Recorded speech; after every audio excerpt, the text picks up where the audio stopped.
my life. The pain will pass. Our child is almost here. Try to breathe slowly, my love. It will be over soon. It hurts too much.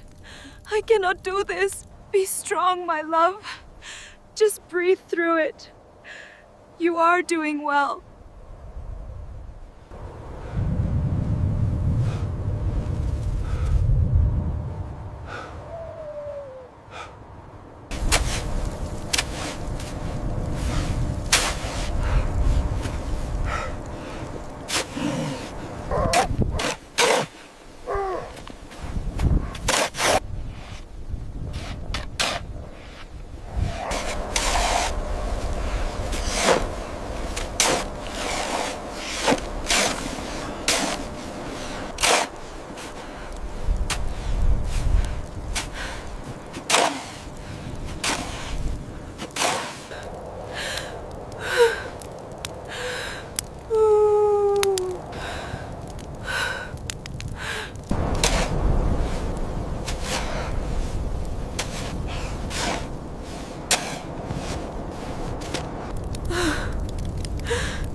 Be careful, the snow is deep here.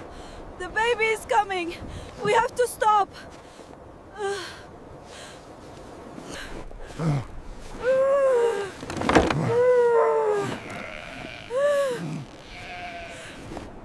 I can't go on, it hurts. Just a little further, we are nearly there. Pull, pull! We are almost through the drift. Keep going, don't stop.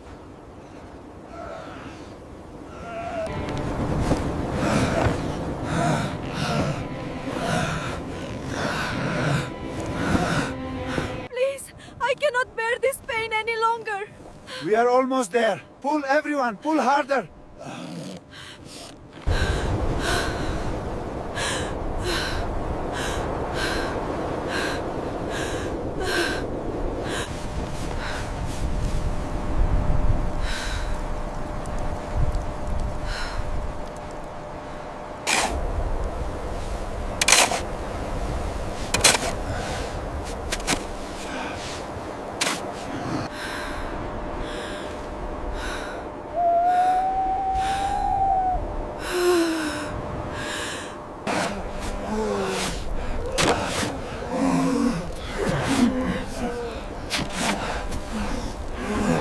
We must keep moving.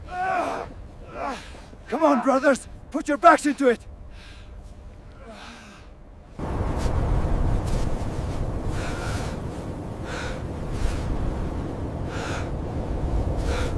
Push now, together. It is stuck. We need shovels here. Hurry! The storm is getting worse.